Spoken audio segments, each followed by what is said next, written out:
morning. My name is Jen Engstrom. I'm the state director for CalPIRG, our state consumer and public interest organization.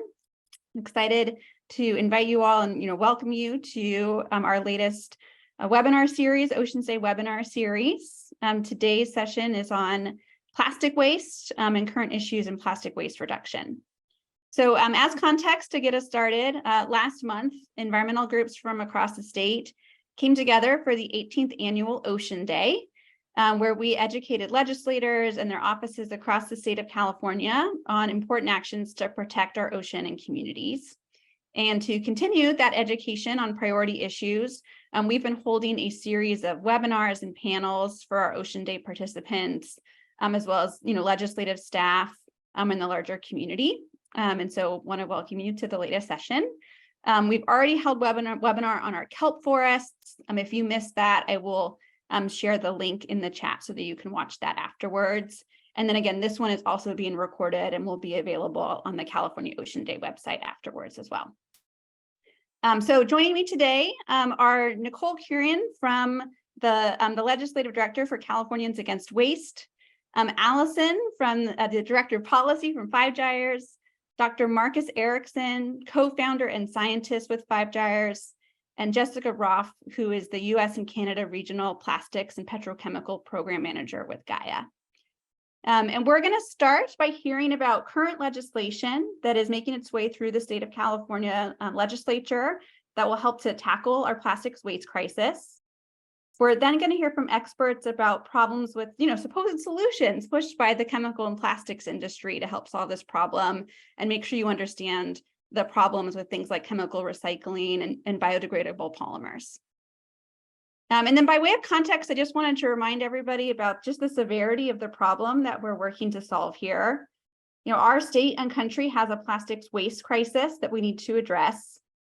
Every 30 seconds, a dump truck's worth of plastic ends up in our environment. And that plastic, breaks into microplastics that have been found in every corner of the globe, including human bodies, potentially exposing us to harmful additives and compounds. Now, so much of that plastic waste comes from things we know we don't need, like single-use plastic bags and plastic takeout containers. California has made some pretty good progress on this issue, including most recently passing the Plastic Pollution Producer Responsibility Act, which sets our state on a path to reduce single-use plastics over the next 10 years. And while that's good progress, 10 years is a ways away. We know that there are single-use plastics that we can ban and should be banning right now. And there's way more that we can be doing to protect our communities from plastic waste pollution. And so we want to hear more about what are some of the actions we can be taking, in our state today. So again, we'll start by hearing more about current legislation. I'm going to start by handing it over to Allison, who is from Five Gyres again, who's going to speak about a bill that is pretty important to their organization. Go ahead. So hi everyone, and Jen, thank you for that wonderful introduction. So as Jen was mentioning, microplastics, I'm going to talk about something just even a little bit smaller than microplastics, microfibers. So let's just talk a little bit about microfibers, what they are, and then we'll dive into the legislative efforts to reduce microfiber pollution in the state of California. So what are microfibers? Microfibers are anthropogenic fibers, so less than 5 millimeters, and they're the most prevalent type of microplastic and other types of particles in the environment. Plastic, cotton, and other microfibers from textiles, like the shirt that I'm wearing, contaminates surface water, the deep sea, freshwater, marine sediment, wildlife, including the seafood that we eat, and drinking water. Laboratory studies show that microfibers, including plastic materials, textiles like nylon and polyester, and natural materials too, like cotton and rayon, can cause negative effects to animals and often contain harmful chemicals, some of which are known to be toxic. Microfibers are known to shed from textiles, including clothing, and clothes laundering, so washing your clothes, is a major source of microfibers pollution in the environment. And washing machine filters, very similar to the lint traps you have in your dryer, are known to be a really good solution to the issue. many studies show that hundreds of thousands, up to 18 million microfibers, can you count 18 million on your fingers? Because I certainly can't, are released during every single wash cycle. Now, once these are released, microfibers travel via wastewater to wastewater treatment plants, where microfibers then can enter the environment. And an estimated 4.8 million tons of synthetic microfibers have entered water bodies and terrestrial environments since 1950. Hey, It's also, Allison, the yes. photo is like cut off for us. Ooh, can you see it now? Try. There you go. Perfect. Thank you. Okay, thank you. I'm so sorry about that. And then it's estimated in California alone that 4.9 million pounds are generated from apparel washing, so washing your clothing and different textiles each year.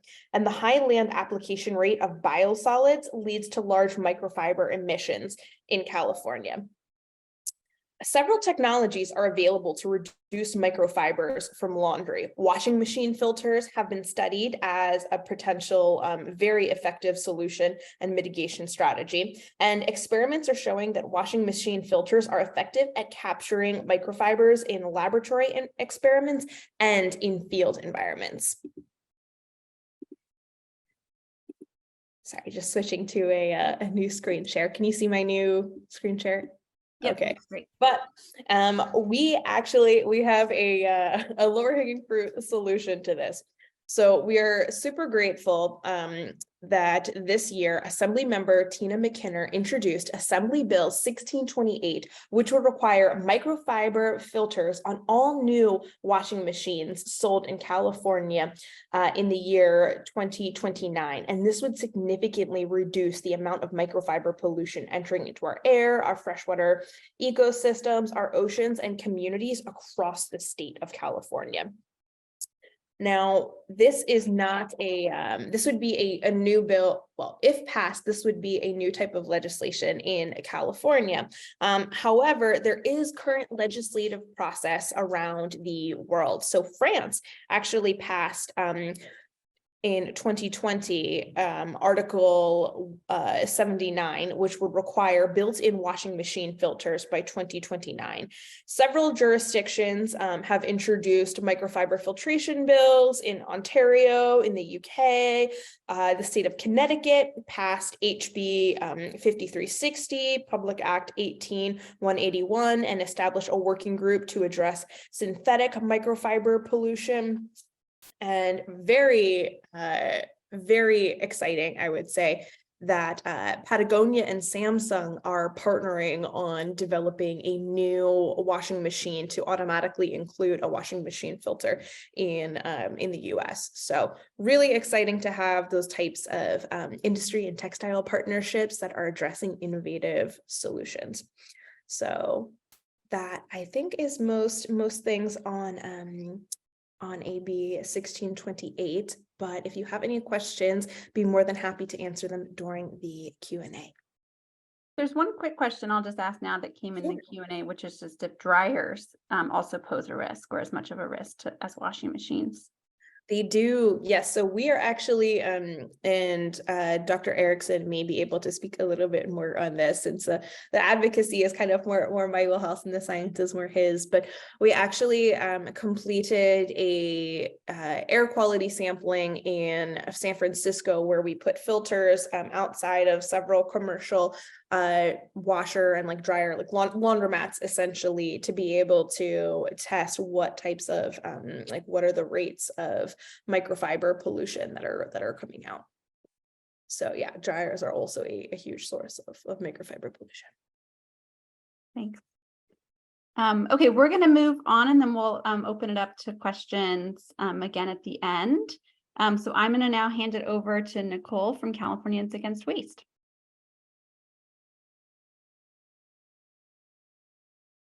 You're on. Hi, everyone. Just waiting for, thank you, Sander.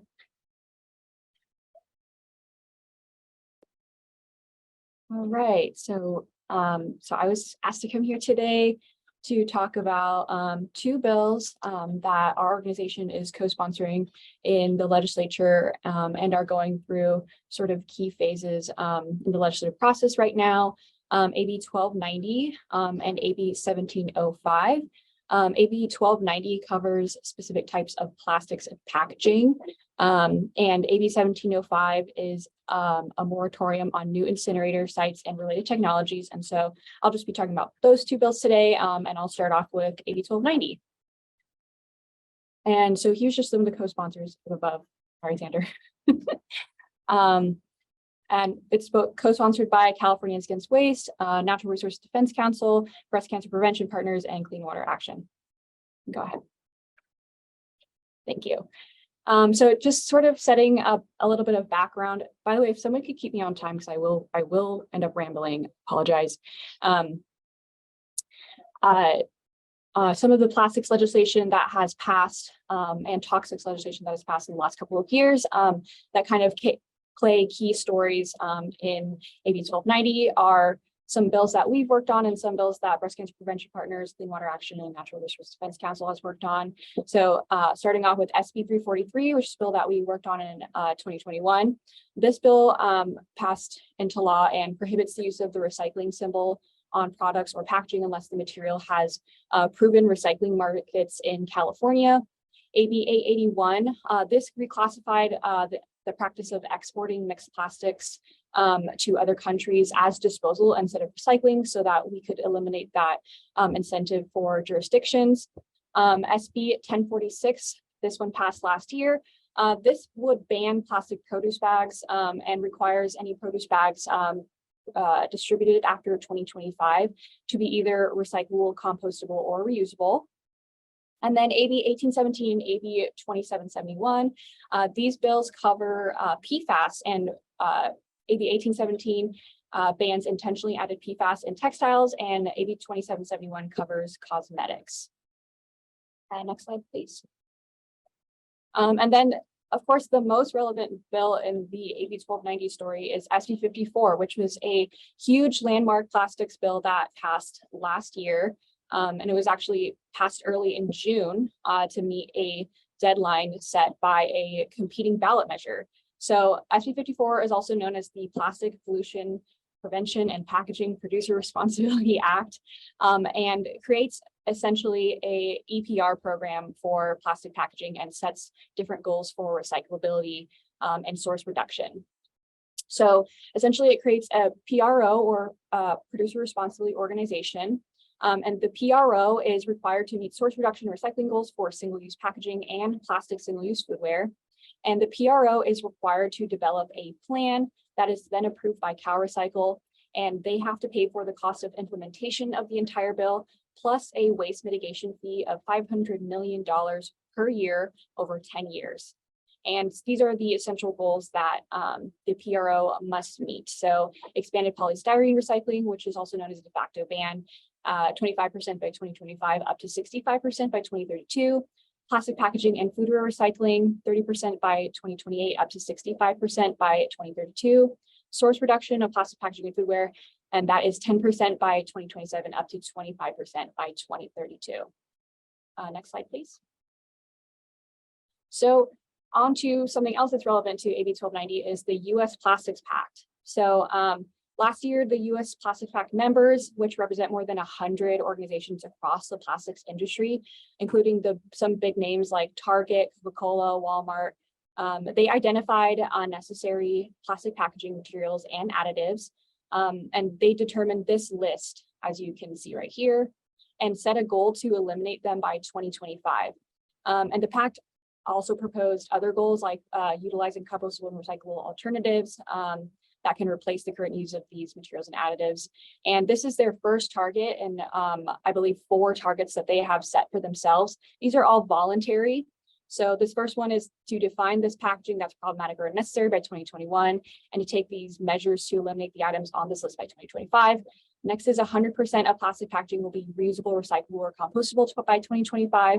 Recycle or compost 50% of plastic packaging by 2025, and then to achieve an average of 30% recycled content of responsibly sourced bio-based content by 2025. So these goals are all, they're very ambitious. 2025 is coming up on us pretty fast, and they are all voluntary. So next slide, please. Just wanted to to show how many groups have committed to this or signed on to these goals. And you can see some of these big names on here. Next slide. So how is that relevant to AB 1290? So the US Plastics Pacts list, we have taken some of these materials that are either toxic or hard to recycle and put them on to what's covered on AB 1290. So that covers intentionally added PFAS. So the bill actually just covers PFAS, not intentionally added PFAS.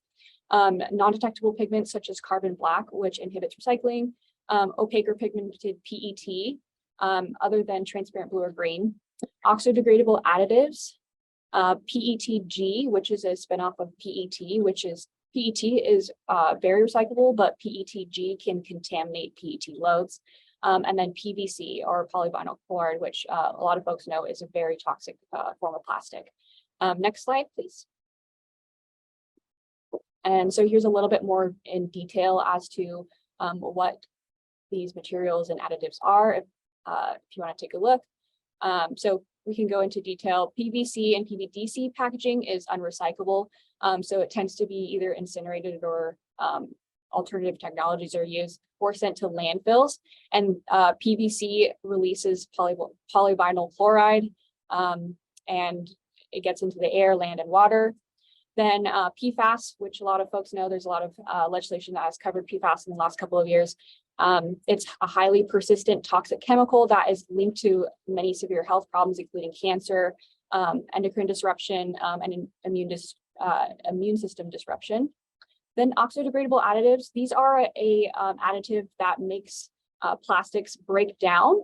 And so companies that use oxidogradable additives will claim biodegradability because their plastics are fragmenting faster, but this in fact just creates microplastics. Then non-detectable pigments, they are added to packaging for aesthetic purposes. You can see on here, we use the example of a chicken tray a lot because it covers grease. And this black pigment is not detectable to recycling center technologies, and it causes a lot of these materials to be sent to landfills. Then pigmented PET bottles, other than opaque blue or green. Unfortunately, this limits the recycling end markets if you're using different colors. PVC, which we just covered, and then PETG, which is a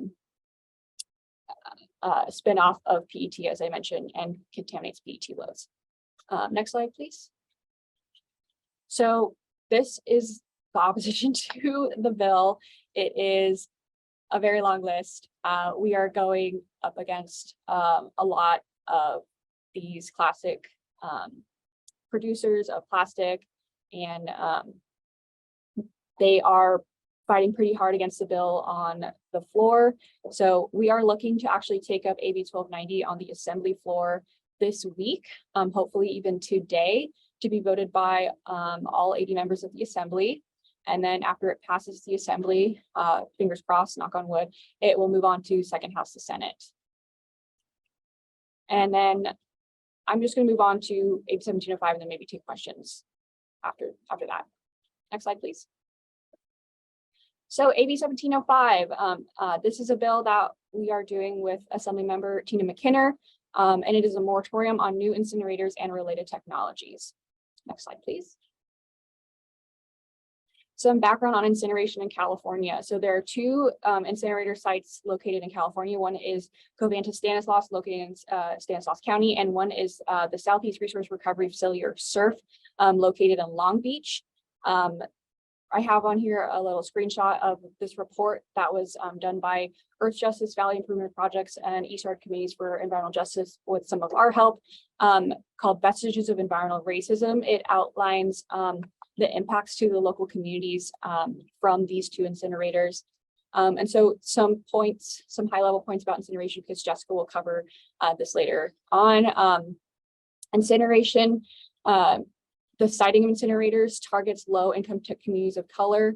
Incinerators release toxic air pollutants that can cause health hazards to the surrounding communities. The trucks serving the incinerators bring substantial diesel pollution, and the ash that comes from the incinerators on the trucks is also toxic and gets into the air, land, and water. And incineration in and of itself is a false solution and has very little benefits for a high cost. Next slide, please. And this bill covers other related technologies. So this ProPublica article screenshot I have on here, it's entitled, "This climate-friendly fuel comes with an astronomical cancer risk." And this technology covered in this article is pyrolysis, which is a waste to fuel technology and is touted as a kind of alternative to traditional recycling. So some excerpts from the article: "The production of one of the fuels could emit air pollution that is so toxic 1 out of 4 people exposed to it over a lifetime could get cancer." And then the agency, or the EPA, calculated that air pollution from one of the fuels is expected to cause 7.1 cancers out of every 1,000 workers, which is more than 70 times the level the EPA's considered traditionally acceptable. So these are very, very toxic and have very lots of downsides to them, including, they emit more greenhouse gases than they purport to. A lot of these sites will emit pollutants that are not necessarily tracked or reported on. And this bill covers a lot of these related technologies, including pyrolysis and gasification. So next slide, please. And then AB 1857. So AB 1857 was a bill that we worked on last year that reclassified incineration as disposal in California. And it was signed into law last year, and it was co-sponsored by ourselves, Valley Improvement Projects, East Yards Committees for Environmental Justice, and Earth Justice. And the policy followed recommendations from the report I mentioned earlier. And so this was targeted towards the last 2 incinerators in California and reclassified the practice of incineration as disposal in California, and passed. Next slide, please. And here's the impact of that bill on the 2 last sites. So these technologies were utilizing a 10% diversion credit. And because that credit was removed, you can see here a lot of these articles highlight that 149 contracts were utilized by the incinerators, and the vast majority of them are no longer going to be renewed. If you can see here, it says, "We surveyed the cities that were coming here asking if they'd still dump here, and they all said no." And this is because the incinerators were utilizing the credit, and this means that they could charge a tipping fee that was competitive with other recycling technologies. And so now that they are categorized as disposal, they're no longer competitive with those technologies, and they have to compete with essentially landfill. And this makes them no longer economically viable for jurisdictions to utilize them. Next slide, please. And then now AB 1705. So AB 1705 places a moratorium on establishment and expansion of transformation, which is transformation covers the 2 incinerator facilities, but this applies to new facilities and EMSW facilities until the 75% recycling and organic waste goals established in SB 1383 and AB 341 have been met for 3 consecutive years. And the sort of the crux behind this is that if we are fully diverting from the landfill or diverting from disposal, we are no longer going to need alternative recycling technologies that compete with real composting and real recycling. So opposition to the bill has been very, very strong.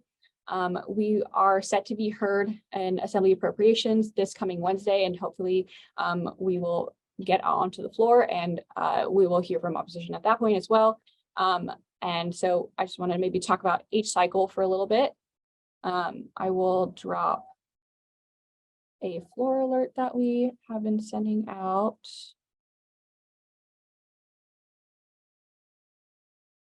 Oh, that's for AB 1290. But AB 1705 covers a company called H-Cycle, who claims to be covered under this EMSW category. And their technology is also considered gasification. So they are opposed to this bill. And so, they've been purporting that their technology helps jurisdictions to meet 1383 credit.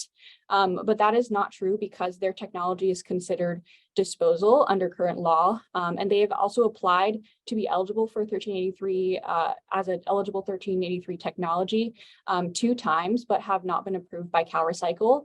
And so they have been meeting with offices and explaining that they are beneficial and jurisdictions can utilize them.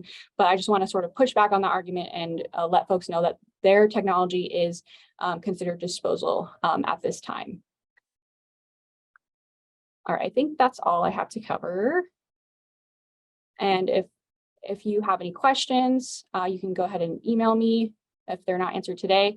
And then we've posted a lot of our updates on bills and how you can help us out with our campaigns on Instagram. So I have our handle right here.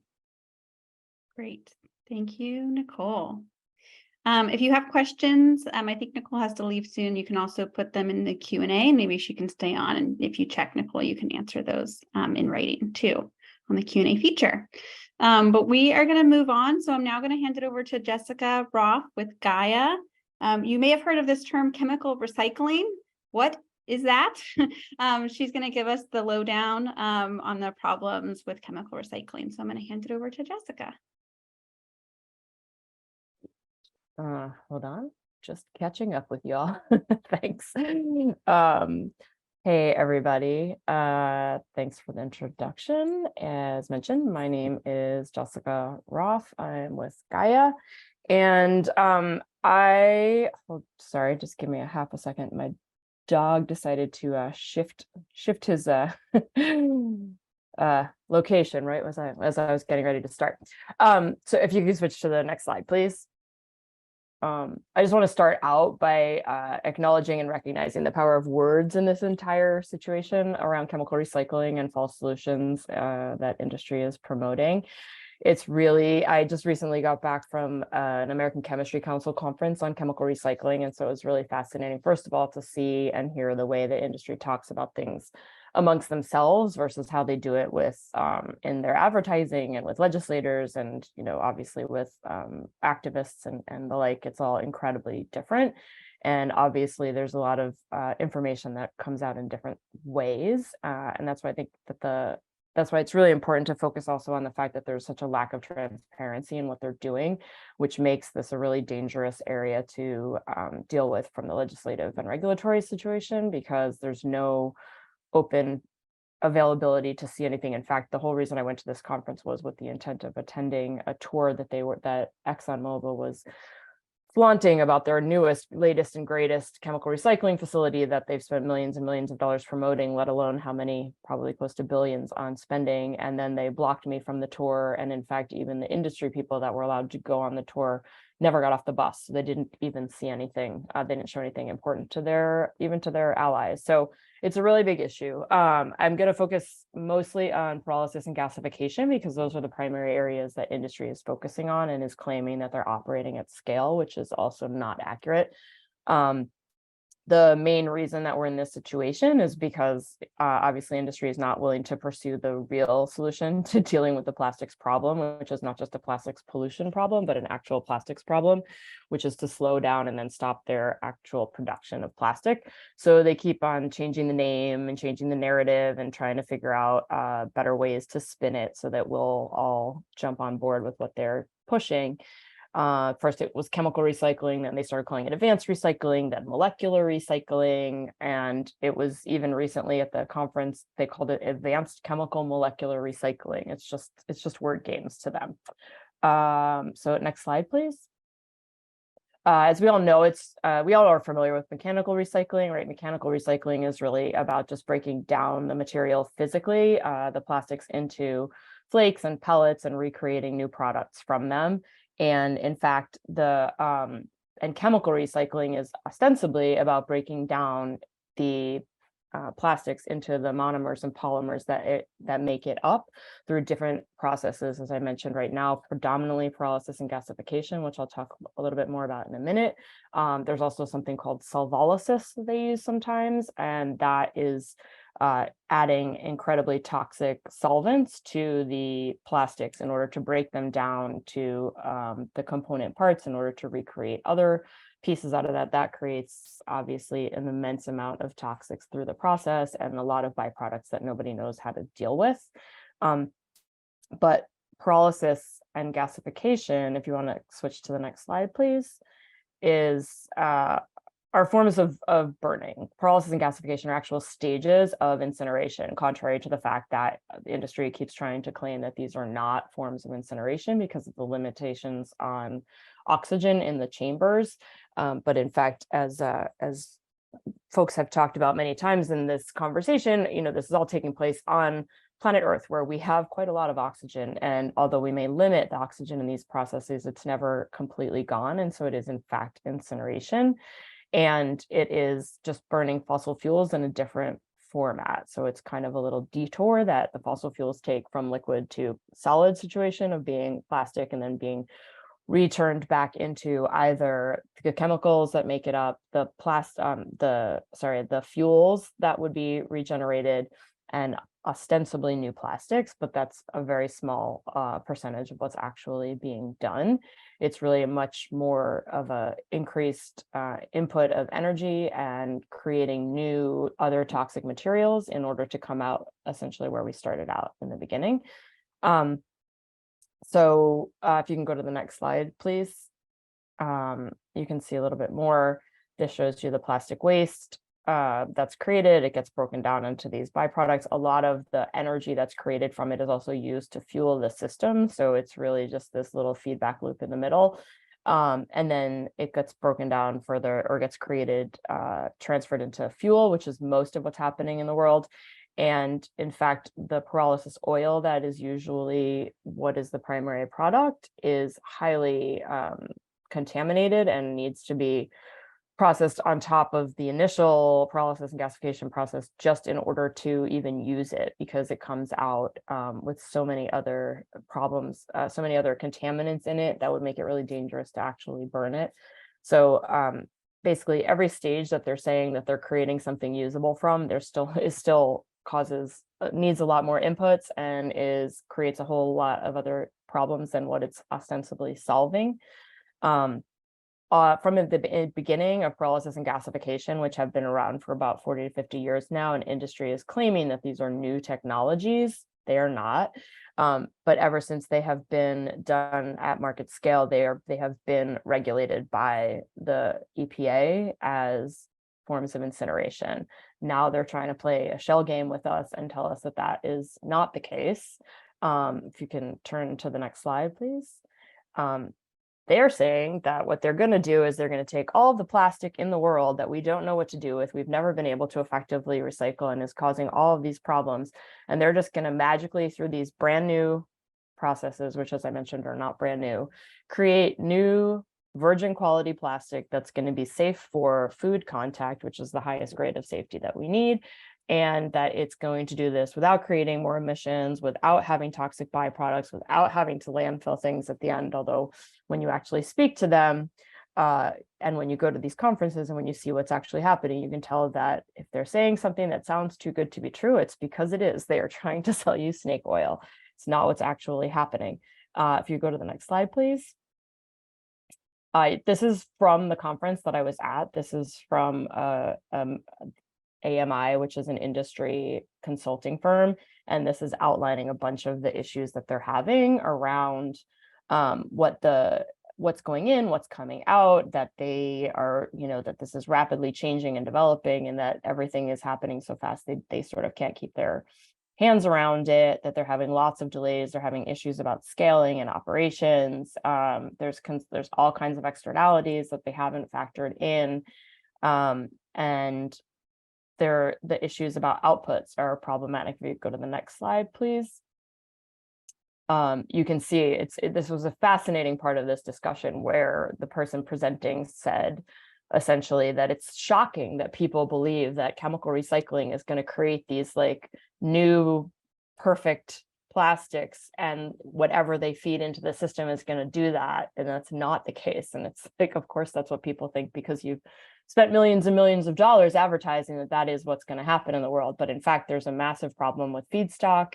It actually needs to be clean, and it needs to be of singular form, which is essentially what the problem is now. We are not able to deal with all different types of plastics, depending on having different qualities to them, whether they're hard, whether they're rigid or flexible. You know, you can't recycle a plastic film in the same place and time that you can recycle a plastic bottle. And then there's all of these different things that, you know, were supposedly innovative, the packaging that we have that are like what's sort of sachets or packets that have multiple layers of different kinds of materials put together, and then the recyclers can't handle those either. So in fact, if you put all those things into a machine, what comes out is super low quality, super low content, super low quantity, and also causes all kinds of problems with the machinery. So in fact, everything that they're saying is not accurate, and that is clear from, this is in their own words. It's not even coming from just movement folks who are fighting against this.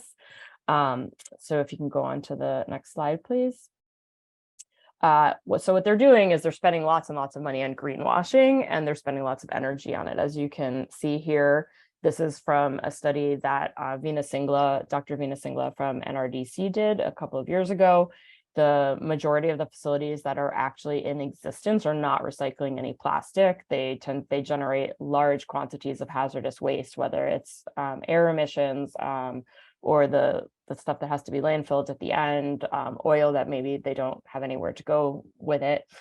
They release all kinds of problematic toxins into the communities that are nearby. And as Nicole was mentioning, the communities where they build this kind of infrastructure are almost always low income communities of color, and or both of them. And the numbers for miles outside of these facilities continues to be the same, which is just the local or the closer to local impacts. And then of course, there's the broader impacts of climate change, greenhouse gas emissions. And industry also has a really strong tendency to talk broadly about greenhouse gas emissions and how they're not adding to the problem. And then when they get down to it, they actually only talk about carbon dioxide, which is only one of many of the issues that we're addressing. That doesn't obviously cover all of the problems that they're claiming to be addressing.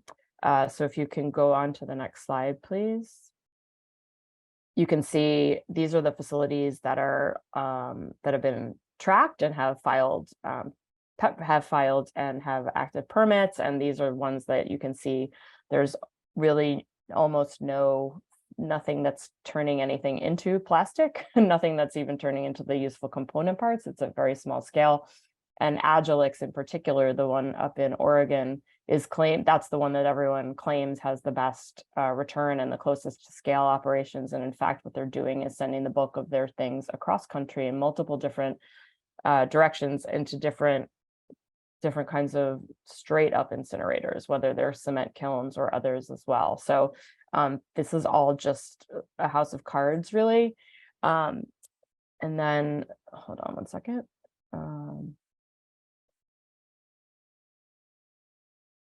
Yeah, so the other thing is that even if they were doing what they claim they were doing, it's not really, that's still not what they're saying. Let me rephrase that. Even if they were being more successful in what they are claiming are their goals, their end goals are not actually the ones that they're being public with, right? They're looking to continue to push a situation that allows them to uptick in all of their production of plastics, because the fossil fuel industry, fossil fuel markets are shifting, and there's a lot of push away from fossil fuels for things like heating and automotive. And so they need an ongoing economic driver for the continuing push for fossil fuels. So even though they're claiming they're going to create something that's a fossil fuel, that's a virgin plastic competition, even if they were to reach that stage, they wouldn't still stop. They are looking to continue to mix their recycled materials with virgin materials and to increase the push. And so not only are they looking to build new facilities, but they'll probably be looking to expand and keep investing more money in existing facilities and transitioning other facilities into what they're calling chemical recycling. So if you can go to the next slide, please. And all of this is to say that if anything that they were doing did what they said it would, then they wouldn't be pushing so hard and spending so much money to push for state and federal legislation and regulation to be different. And they are in fact doing that. So across the country, the numbers of states that are passing pro chemical recycling legislation is changing almost by the week. We're up to nearly half the states in the country that have legislation. They're either changing wording to say that chemical recycling is no longer waste management, but instead is manufacturing, which requires far less air quality regulation.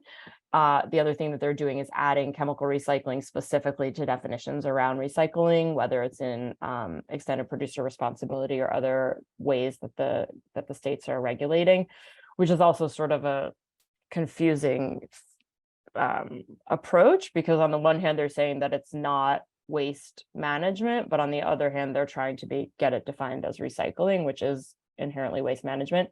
So the internal inconsistencies don't seem to stop anybody or raise enough questions, and these laws are continuing to be passed, which are continuing to remove their processes from air quality regulations across the country. So, and they're also looking for tax breaks and other handouts. They're looking for financial incentives that come through some of the state legislation as well. There's a push also at the federal level to both get a bill passed in Congress to allow for these changes. We haven't seen the draft of the bill. They've been threatening to drop it for a number of months now, so we don't know if it's moving recycling or chemical recycling from waste management to manufacture, or if it's looking to redefine recycling. But we know that they are working on something on the Hill, and they've been pushing the EPA also to move the regulation out of the Clean Air Act's regulations for incineration, where they've already been for the last more than 40 years. So these are ongoing things to keep an eye out for and to keep paying attention to, because they are hugely problematic. And we're really hopeful that at the federal level, we'll get legislation and regulations that'll keep sort of wipe out all the bad things that have happened at the state level. The states are also doing, there's a wide patchwork of laws and regulations happening at the state level. And after being at this conference, I think also it seems clear to me that that was also an intentional move by the American Chemistry Council in order to create confusion among the different states, in order to try to push the federal government to give them sort of carte blanche and to override everything that's happening at the state level. If you can go to the next slide. I'm not going to go through all of these because in the interest of time, but just to share that this is a list of the kinds of questions to be asking about proposed chemical recycling facilities to show that they are in fact not chemical recycling facilities, they are incineration. And they are causing all kinds of greenhouse gas and toxic emission issues, as well as end of life emissions or toxic waste to deal with. Because when it comes down to it, there has been no chemical recycling facility that has been put online that is operating at scale. Even in this conference, they just kept talking about scaling up and getting things like out of pilot level, and they're not there yet. So this is a really big, it's really important to cut this, nip it in the bud before it really starts to get a bigger toehold across the states and across the country, because these will just continue to create more market for more plastic and create greater contamination and continue to basically entrench environmental racism across the country. So we really have to stop it while we can. Thanks. Thank you so much, Jessica. Really important info on something we should be watching out for in our state. So we'll have time for questions at the end. I now want to hand it over to Dr. Marcus Erickson. There's been increasing conversations in our state about alternatives to plastic. And Five Dyers has been doing some recent research. So he's actually going to share some of the research from their organization, and hand it over to you. Thank you very much. I'll be 5 minutes or less. I want to describe, some of the studies we've done looking at, biodegradable polymers. There's been such a lack of truth in advertising. So if I go back 7 years, our first study, Better Alternatives 2.0, we looked at PLA. That was pretty much the primary bioplastic material you're seeing out in the market. Every eco event had these little these little green cups that said compostable. And of course, now we know, 10 years later, that it's just not true. Industrial composting facilities are rejecting PLA left or right. But what's happening now, we have a lot of other kinds of biodegradable polymers that are coming into this space. So I think there's a need for some studies that offer these companies and policymakers a better understanding of what degradation means.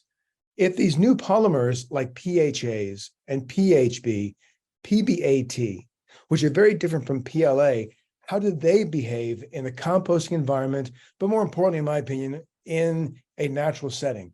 If they're going to degrade in some natural settings, we can reliably say they'll degrade in a composting setting. So we looked at, real quick, 22 different PHA and PHB, these new kinds of biodegradable polymers.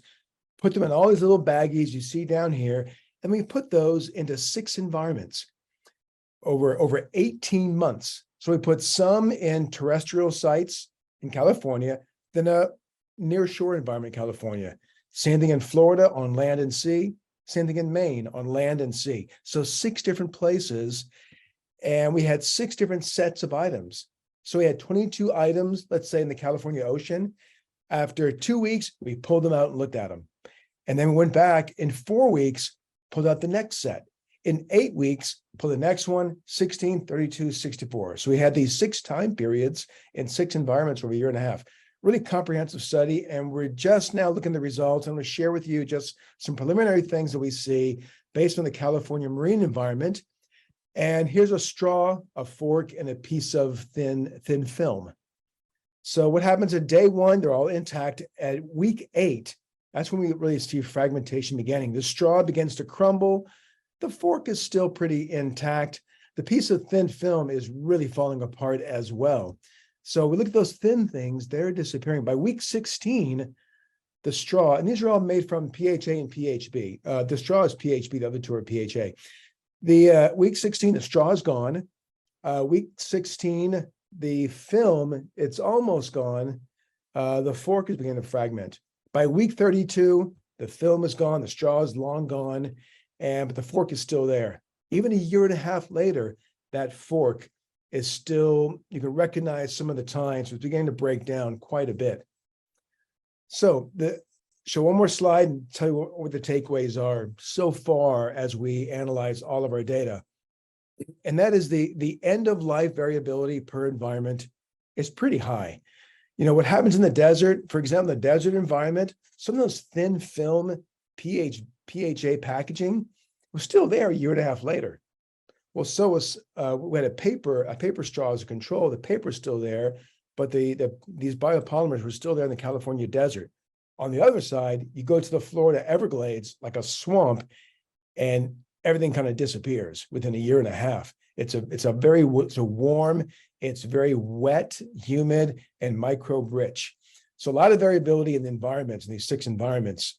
And of course, the reason I'm telling you all this is this should inform us, whether you're a CEO or you're writing policy in Sacramento, to understand that these biodegradable polymers, they're very different. They're as different as the more traditional polymers. When you look at, PET or PVC, styrofoam, polyethylene, polypropylene, we know those are very different in the recycling and structure, the human health and environmental impacts. Biodegradable plastics have the same kind of variability. Now, it's not just the different kinds of biodegradable polymers that are different. Also, the design matters. Here's what I very seldom see, if ever, anyone in the policy world talking about design. A very thin film packaging made from PHB or PHA, it's going to disappear in the environment much, much faster than a thick fork handle or a knife or a toy or whatever, or a milk crate made from these biodegradable polymers. So it's not just the material has lots of variability in its end of life behavior. The thickness, the design really matters as well if you're looking at timescales for degradation. So yes, I just think for future policymakers and CEOs pushing these products, know these differences so they have better truth in advertising. I'll stop there. Thank you. All right, great. Thank you so much. So again, that was a a variety of different issues when it comes to, working to address our plastic waste crisis that we wanted to just put on people's radar, both again, some more proactive, legislation that's making its way through the state of California, and then just some other issues we wanted people to have some background on in case things pop up in the state of California, so you are aware. So we have a few minutes for questions. The best way to ask your questions is through the Q&A feature. We've got some in here still, but you can go ahead and add more. I am gonna read some of these out loud. So there was a question about enforcements for some of the bills that Nicole had mentioned. Nicole had to jump off. I'll just note a lot of these haven't actually gone into effect yet, but I can send this list to her and work to get you some questions on, or an answer on the specific enforcement for the variety of bills. There's another question here folks may weigh in on. CARB is updating their LCFS program in the next few weeks. Are your organizations engaged in this rulemaking update on credits for plastic-based biofuels? Is anyone following that? I can also get that to Nicole too, if folks aren't.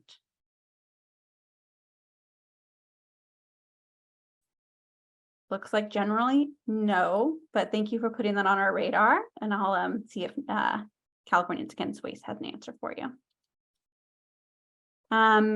Okay, another question. I think this is for you, Marcus.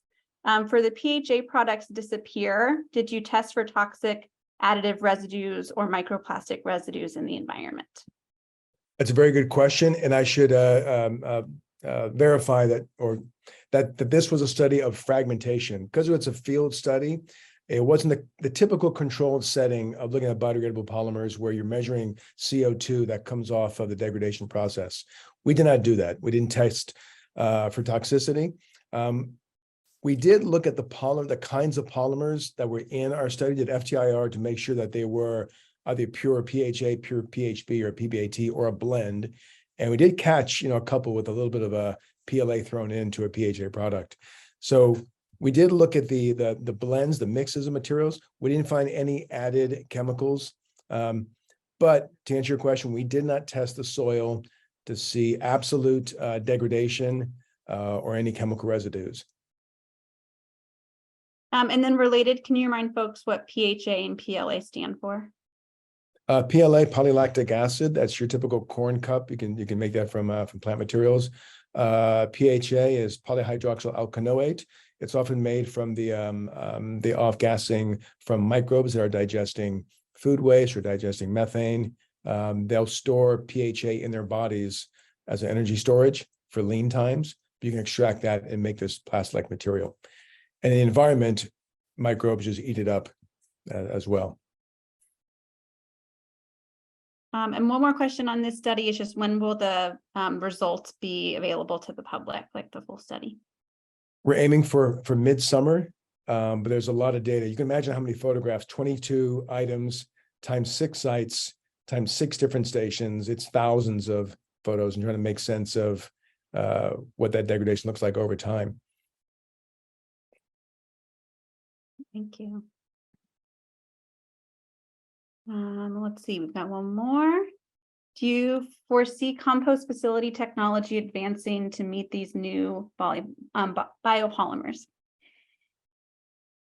That's a whole different can of worms, because I think a lot of composting facilities, they got burned by PLA, because PLA, the advertising was compostable, the fine print in your industrial compost facility. And for example, Oregon composters rejected all biodegradable polymers, I think because they saw PLA just not degrading in reasonable timeframes, and they're trying to sell high quality, valuable compost, and they can't with PLA residues. So will they need to adjust? I think it's to make sure the materials adjust to them. So I don't think any thickness of material should be sent to a compost facility. I don't think all polymers should either. But again, there's the point I made, there's variability in what kind of material and what kind of shape might fit within the infrastructure of the current composting, industrial composting facilities. I wouldn't expect them to change. I think the packaging should meet their needs first. Thanks. If I can also add, it's interesting to see an alternative, the bio bags. We've all seen bio bags, kind of light green in color. That's an exception. Many cities are allowing to go to the industrial composting facilities. And the one added variable is it serves such a powerful social need.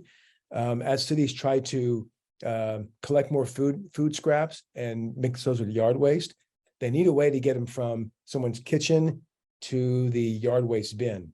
And biobags serve that purpose. So a lot of cities are allowing biobags because of that high threshold for a social need. There's a question in here about legislation in Florida, that there is a lot of PHA companies trying to change legislation in Florida to allow PHA products in policies that would currently ban plastics and bioplastics. There's a question if you think this is a good idea or if it's greenwashing. You know, I would want to see the fine print. Are they regulating a certain thickness of the material, and which of these biodegradable polymers are they talking about? It's almost like, you know, saying any plastic should be a single use, whether it's PVC, styrofoam, or polypropylene. They're very different. So while we often allow PET bottles to exist as beverage containers because of high recyclability, we may have a caveat in the whole biodegradable plastics world. You know, which are maybe it's a thin film made of PHB or PHA that can serve a need and degrade fast within the needs of compost settings. So I'd want to see that bill and see the fine print. If it talks about design and specific polymer types, then it could be a good bill. But it's very general about PHAs and PHBs. I think it needs more scrutiny. Mm-hmm. Thanks. Okay, well, I think we have time for one more. There's a question about, it says because the acid in PLA is now found in drinking water, how will that affect the human body? That's a good question. Lactic acid. I mean, it's already in our bodies. There's a lot of it there. I don't know. I'm not sure that relationship between the plastic or the lactic acid and PLA and the impact on humans. I'm not sure those pathways are for us to have added exposure to lactic acid through PLA waste or PLA products. It's a good question. I just don't know. Thank you. Okay, well, that is all the time that we have. Thank you all to our panelists for providing information and answering folks' questions. I'm going to post the link to the CaliforniaOceanDay.org website in the chat. We will be uploading probably later this week the recording to this session. You can also watch previous sessions that we've held, and then there's one coming up on marine protected areas in June. So just check out and pay attention to the California Ocean Day website for additional webinars that are going to be happening as well. Otherwise, that's what we have. And again, we'll send this recording out to folks. Thank you all so much for joining. If you have additional questions, feel free to send them to me. I'll throw my email in the chat and I can get them to the various panelists as well. Thanks, everybody.